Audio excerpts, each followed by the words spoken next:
Carrie, how are you tonight? I'm good. How are you doing? I am doing I'm doing great. So tonight we are meeting so that we can talk about NATRC's new pilot program that is on the back of the vet card in the maneuvering trail and behavior section.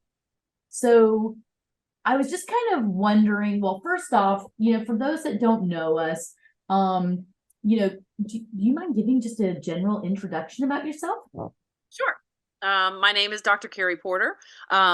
I got hooked on NATRC or NATRC when I was a junior rider, early 2000s. Actually, a lot of the veterinarians, I remember looking up to them heavily. They were very inspiring for me to go on and go to vet school at NC State. Actually, once I graduated, I practiced equine medicine for about 4 years or 5 years. And now actually I focus on acupuncture as a specialty. Oh, that's so awesome. So, and just for anybody that doesn't know me, I'm Dr. Carrie Riddick. So I have been a competitor with NATRC since 2006. And that kind of drove me to become a veterinary judge.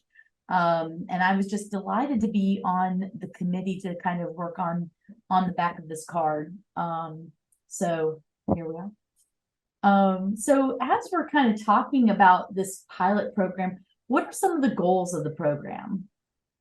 Well, so for many years, and I wouldn't want to say decades, but it can be, NHRC has received some similar complaints from competitors around the judging system. The main complaint focuses on that trailability manners section, and that some veterinary judges across the board, there's just inconsistencies in the scoring of this section. The perception has become one in which the focus is more on the horse's ability to complete obstacles rather than like really delving into conditioning and soundness, which are the larger portions of points on the cards. So the goal of the pilot program is really to create consistency amongst the various judges, and that will apply to brand new vet judges, current ones, returning ones that may have taken a little break. And also, a very important category of vet judges are our guest veterinary judges. We're having to have a few of them sub in now. And so this is going to be a system that hopefully they can easily pick up and apply and feel confident on that portion of the card. Oh, that's awesome. So first, thank you very much for developing this revision that will be on the back of the horse cards that are going to be used in the 2023 season. It will be so easy for competitors to see the scoring system and understand how the judges are judging the horse's behavior. Absolutely. So competitors can understand consistent terms and often know their horse demonstrated a misbehavior, but sometimes it is difficult to know what the misbehaviors were. This should really help the competitors to better learn what behaviors their horses are exhibiting, and more specifically, what veterinarians are looking for during each observation. That's important because veterinarians are trained to understand animal behavior. And so I just had to kind of geek out on this and look up what the basic definition of behavior is. And it's the way an animal acts in response to a particular situation or stimulus.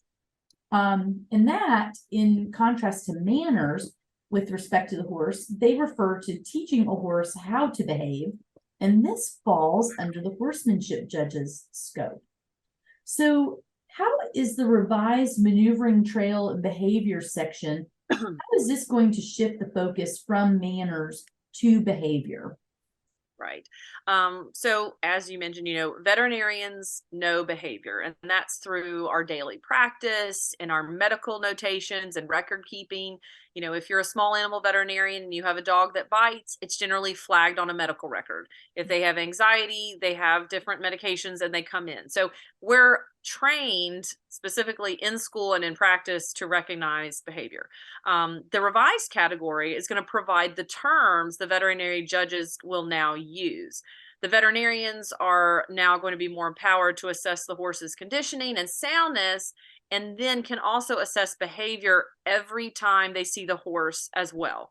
So this category can be used at every exam, which can be your trail metabolic checks. It can also be used at the mount. And the occasional times that, the vet judge observes a horse doing like a trot by, pass through obstacle, you can apply this. So our scoring system, which now you put up here, it's been altered to incorporate pluses, minuses, as well as the use of half points. So our goal is to acknowledge where if a behavior is not perfect, it's also not automatically charged. It's not automatically charging a horse with a minor infraction the same point value as you might see with a lost PNR point or a sore back. Giving you a plus, a minus, and a half point is going to give you degrees of severity that you can then apply for point deductions based on the behavior you see. So I really like that. So I can see a behavior that's happening at an observation, and I can kind of give a name to it. I can decide if it is a slight, a mild, a moderate, or a profound. And then directly off to the right, I've got the points that I will deduct for it. So it's very similar to if I was like palpating a back and I'm taking off for a sore loin. Is that what you're saying? Exactly. So just like with a sore back, you run your hand over the back. You've noted mentally this horse is sore. Now let's pick the degree. Is it slight, mild, moderate, severe in the case of a sensitivity, but profound in the case of this behavior? So when you're looking at a horse, for instance, the example may be the horse is going to been asked to back through 2 trees. As they're asked to do that, they're kind of a little reluctant. They're not going back as smoothly. There's your behavior. There's your buzzword. So the horse is reluctant. Now you ask yourself, to what degree? Was it slight, mild, moderate, or profound? And there's your point assignment. So yes, you're absolutely correct in your application. I really like that on the consistency. What I've also, when I'm looking at this, I see that the card says maximum 3 points per observation. So what does that mean? So per observation, you have a max points that you cannot take more than 3. Okay, that is your maximum.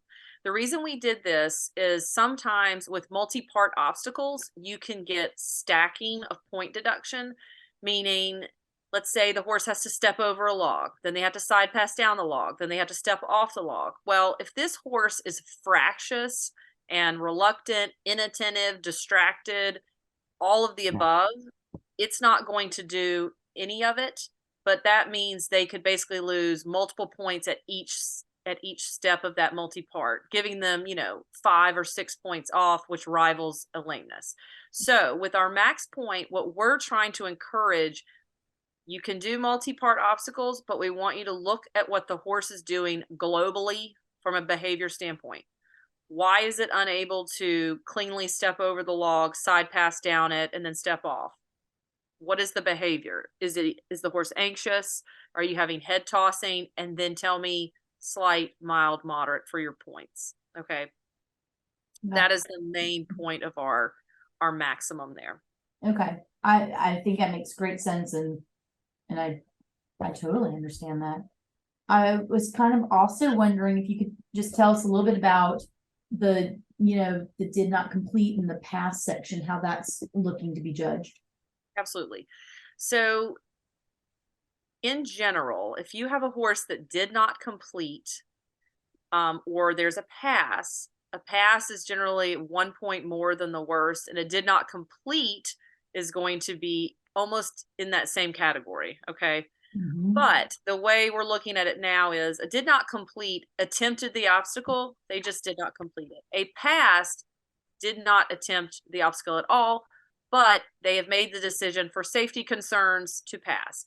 Okay. We respect those decisions, and I understand they will have more points off. But in looking at this scoring, your worst score is described as profound. So that's -2. So what we've done is we've left you a full point more to go ahead and address a did not complete or a pass. An example would be if a horse didn't complete an obstacle, but you had a profound misbehavior, your did not complete could be a half a point more than the worst horse, and then the pass could be a full point, meaning the pass could be the full 3 points off, but cannot be more. Another way you can do this, which I also encourage, every time you have a pass, it doesn't mean the horse loses 3 points. Let's say you have a very simple obstacle where they just have to stand still and count to 3.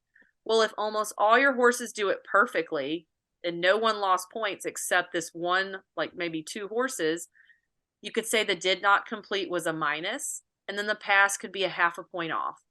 Again, it's giving you the ability to take an array of points off without always taking full points that may compare to a sore back or PNR point. No, that's great. That I really appreciate that as well. And I think that's going to allow for the competitors to be able to make proper decisions and good choices without just, you know, becoming extremely penalized for making a good decision for themselves. But it's also not putting them at a competitive advantage. So I think that's important to note. So, you know, one thing that we do, you know, everybody has to get on their horse to ride. You know, in order to compete, they have to mount. And I think there has been some misconceptions around the pilot program around the mount, that all of a sudden there can be horses walking off and things that are not promoting safety. And we know that a mount must be performed safely. So can you describe the mounting, the exams in the mounting section of the card? Absolutely. So first and foremost, you are right. The mount is the number one. To me, it's one of the most important obstacles of the whole ride. You've got to get on to ride. You've got to get off safely to ride. It's so important. So the idea when you're looking for excellence in a mount is the horse stands like a statue. There's no movement. They're perfect. They are excellent. And that means they can get a plus. A horse, what I would describe as good, which as you refer to this card, good, you don't gain a plus, you don't lose anything, you're just at even. Good may be the horse that stands very well, doesn't move at all, but maybe they're chomping at the bit. You know, it's just not that degree of excellent. But again, no loss, no penalty there. A balancing step. So this is absolutely new. A balancing step, a slight shift or a movement. When this is going to be applied is when you have a horse that is standing, but when the rider is pulling them off balance, maybe they pick up a foot barely and then they replace it down. And it's truly a horsemanship issue. And that's when your horsemanship judge will instruct, you know, they will have their card and they will describe what they see. But this allows you to say, you know, that horse did a pretty good job, but it's not a good because he moved and he's not excellent, but he's just a minus. So again, no points. As you move down, you'll have a mild movement, 1 to 2 intentional steps. A good example of this is usually the horse isn't just squared up properly. So one of the front feet is back, and then as the rider gets on, all they do is shift into being squared up. That front leg comes up, that rear leg, 1 or 2 steps, half a point. Moderate movement, just as we see here, is 3 to 4 steps. Maybe that quarter turn, they shift underneath to catch their rider sort of thing. 1 point. And then, of course, profound is, you know, -2 and walking off. Gotcha. You know, that I like how laid out this is and how I can look at these observations and there's already a score, and I think my secretary is going to very much appreciate this as well. I'll say one thing, and I meant to go over too. As you look down, we talked about the DNC, we talked about the pass. There's also a category referring to dangerous behavior. Oh, yeah. Dangerous behavior does not follow the rule of a 3-point max. Okay. Dangerous behavior is something where it can be an additional observation or additional point deduction based on when you see it. Okay. You are never limited to say that was, because as you see, you got a -5, -10, or disqualification. We want everyone at these rides to be safe, riders, horses, volunteers. So an example would be, okay, let's say someone is getting on their horse, and that horse was very difficult for them to get on, took multiple steps, walked off, but that rider got on that horse. All right, you scored that as profound movement in the mount, you took off 2 points. But when you turned around about 15 feet behind you, the horse decided to rear up and strike. Well, at that point, there's an additional 5 to 10 points that are taken off for that. So that does not follow the 3-point max per observation. Dangerous behavior is the outlier, and it's important that we note it and keep everybody safe. Absolutely. I'm so glad that you mentioned that. I've had exams where I'm, listening to gut sounds and I turn and walk off and the horse turns around to bite me, and it's like, oh no. But it's important to note that when that's dangerous behavior, we need to charge for it for sure. Absolutely. And then even in your case where the horse could have stood really great for that exam, you listened to the gut sounds, didn't move, but then on the, it's just, they got a good on the exam, but then there was the bite or the kick or whatever it might be. Yeah, no, Hopefully great not point. all of those. So one of the frequent obstacles we see is horses going over the trail trash or the logs. And how does this new system apply to an observation like that? Okay, so our new system, I guess I should reflect on the old system first and why there are concerns or sometimes complaints. So let's set up the example, Saturday morning, right out the gate, horses are fresh. There's 6 logs set up across the trail at about cavaletti height. Okay. So old school way would be the horses go over it. And if maybe they knock the logs, they'll maybe lose some points for how many logs they hit. And what we're trying to do with this new system is you want to look at globally what the behavior was that led to them hitting the logs. The hitting the logs gets the nitpicky complaint.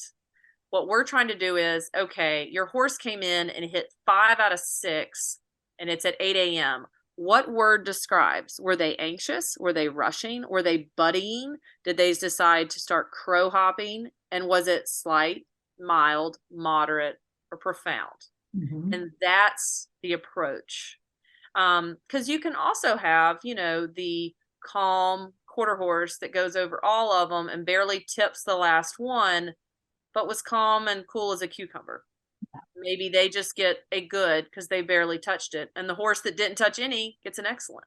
Yeah. And it's not a fault necessarily for a very slight, not perfect movement, but it wasn't the horse that was buddying and losing more points. So with each obstacle, and even some of the early examples, again, I always keep saying the global look at what behavior led to the results you saw. Yeah. If it's they didn't back between the 2 trees, they bumped a tree, you ask them to back around one tree, but the owner couldn't get their hand on the tree for very long. Why? What did that happen? Yeah, great points. Great points. So, I think for me, this has just been an excellent review of the new revisions. And I guess I'm kind of wondering as the judges begin using the cards for the 2023 season, how can judges follow up with questions? By all means, you can email me.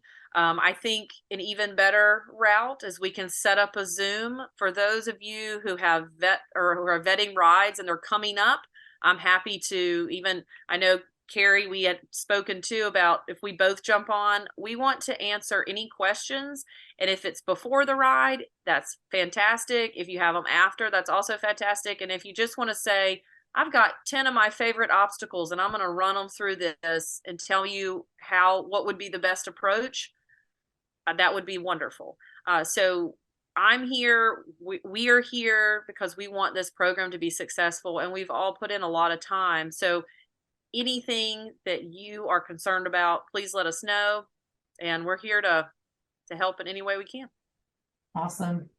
Well, I think this wraps up our intro to the revised card that's going to be used in 2023. And I just appreciate all you have done and all your time, and hope you have a great evening. Absolutely. Thank you so much, Carrie.